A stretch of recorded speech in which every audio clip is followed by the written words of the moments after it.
lá a segunda questão, ó.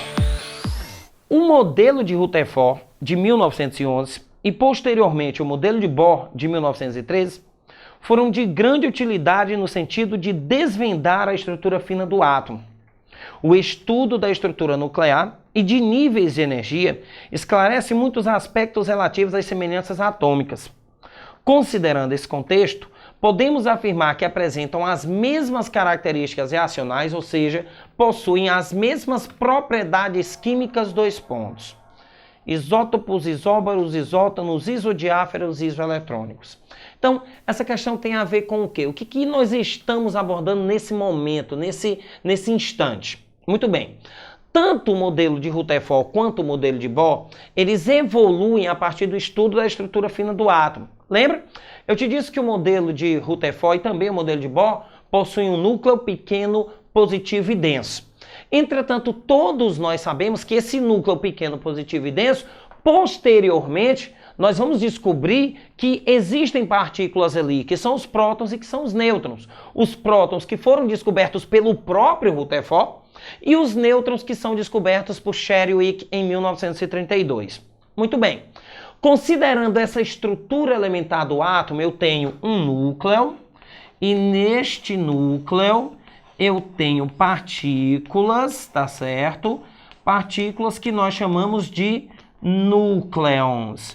Então, as partículas que estão no núcleo, nós chamamos de núcleons, que são os prótons, que são aquelas partículas de carga positiva, e os nêutrons, que são as partículas que não têm carga. Muito bem. Ao redor desse núcleo, numa região extranuclear, nós temos a eletrosfera, onde estão os elétrons. Então, tanto faz na concepção de Rutherford, onde eu tenho um núcleo e eletrosfera, como na concepção de Bohr, que eu vou ter também um núcleo, mas esse elétron não está na eletrosfera, está no que nós chamamos órbitas estacionárias, órbitas quantizadas, níveis de energia, tanto faz. Fundamentalmente, o que nós temos é um núcleo com partículas de carga positiva e partículas que não têm carga, e nós temos uma região extranuclear onde estão os elétrons.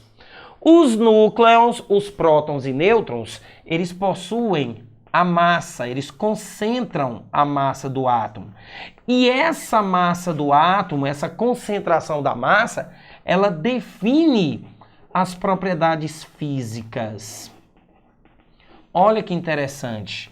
A massa, queridos, ela caracteriza, ela influencia de maneira significativa nas propriedades físicas. Ponto de fusão, ponto de ebulição, solubilidade, densidade, calor sensível, calor latente e várias outras. As propriedades físicas, elas estão principalmente ligadas, elas são intrínsecas às naturezas nucleares.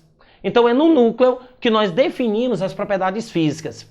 E a eletrosfera, a periferia. A periferia também define alguma coisa.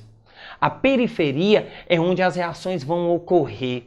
Os elétrons definem as propriedades químicas. E é fundamental que nós possamos lembrar que os elétrons que definem as propriedades químicas não são quaisquer elétrons. Os elétrons que definem as propriedades químicas são os elétrons da periferia, os elétrons da última camada, os elétrons da camada de valência. São esses elétrons da última camada, da camada de valência, que definem as propriedades reacionais. Portanto, quando eu penso em definir propriedades químicas, eu vou olhar para os elétrons. Quando eu penso em definir propriedades físicas, caracterizar propriedades físicas, eu vou olhar por núcleo, eu vou olhar para o núcleo, para o número de núcleons. Muito bem. Se a questão trata de propriedades químicas, propriedades reacionais, nós vamos observar a eletrosfera, o número de elétrons. Você lembra que nessa nossa abordagem é obrigatório que o número de prótons seja igual ao número de elétrons? Ora, se um átomo tem 2 prótons, obrigatoriamente ele vai ter 2 elétrons. Se um átomo tem 10 prótons, obrigatoriamente ele vai ter 10 elétrons. Se um átomo tiver 100 prótons, obrigatoriamente ele terá 100 elétrons. Então, onde eu vejo o número de elétrons de um átomo? No número de prótons. Quando eu observo o número de prótons, eu observo o número de elétrons. E aí vem as semelhanças atômicas. E nós começamos com a mais importante, a mais expressiva, a mais significativa delas. Os isótopos. O que são isótopos? Quando que átomos são isótopos? Eu defino isótopos da seguinte maneira. Isótopos é o conjunto de átomos que possui o mesmo número de prótons, o mesmo número atômico. Mas há uma outra coisa aqui. Que outra coisa? Esses caras têm o mesmo número de prótons, mas eles possuem diferente número de massa. Ou seja, o número de massa, meus queridos, o que é? O número de massa é o número de partículas que existe no núcleo.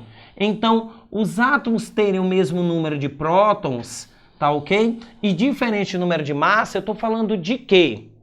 Se eles têm o mesmo número de prótons, eles obrigatoriamente têm o mesmo número de elétrons. Visualiza isso. Se eles têm o mesmo número de massa, eles têm o mesmo... diferente número de massa, desculpa?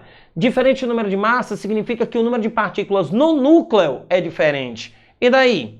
É uma tendência natural, é uma tendência normal você observar o seguinte.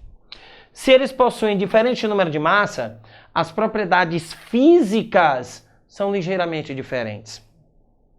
A densidade, calor sensível, calor latente, até o ponto de fusão, até o ponto de ebulição, que dependem intimamente das forças intermoleculares. Mas as propriedades físicas serão diferentes. Mas o que vai ser igual? Se o número de prótons é o mesmo, também é o número de elétrons. E onde nós olhamos para o átomo para definir, para caracterizar, para pressupor propriedades químicas, nós olhamos para a eletrosfera, nós olhamos para os elétrons, principalmente os elétrons da periferia. Portanto, isótopos que possuem o mesmo número de prótons e também o mesmo número de elétrons guardam as mesmas propriedades reacionais. Isótopos reagem do mesmo jeito. É inconcebível que você pense que os isótopos de hidrogênio não reajam da mesma maneira. Todos eles vão reagir da mesma maneira. Os isótopos de carbono, carbono 12, 13 e 14, reagirão da mesma maneira. Os isótopos de hidrogênio, prótio, deutério, trítio, irão reagir da mesma maneira. Isótopos reagem da mesma forma por possuírem o mesmo número de elétrons na periferia. Não esqueça da história da periferia. Tá joia? Então, para essa questão, item correto, logicamente, item correto é o item A. E os outros conceitos envolvidos, por exemplo, isóbaros, mesmo número de massa, mesmo número de partículas no núcleo, mas números atômicos diferentes, para que eu garanta que sejam elementos químicos diferentes. Isótonos, a mesma ideia, o mesmo número de nêutrons, mais número de prótons, número atômico diferentes, para que eu possa caracterizá-los como elementos químicos diferentes. Isodiáferos são grupos de elementos químicos que possuem a mesma diferença de número de nêutrons e prótons, nêutrons menos prótons, o mesmo valor, tá certo? E isso significativamente não vai indicar para você muita coisa. E isoeletrônicos, que provavelmente seria o item que você poderia confundir, tá ok? Que você poderia confundir, seria o quê? Espécies que têm o mesmo número de elétrons, mas não esqueça. Espécies podem ser cátions, podem ser ânions, podem ser moléculas. E dentro da nossa abordagem aqui, eles não se enquadram.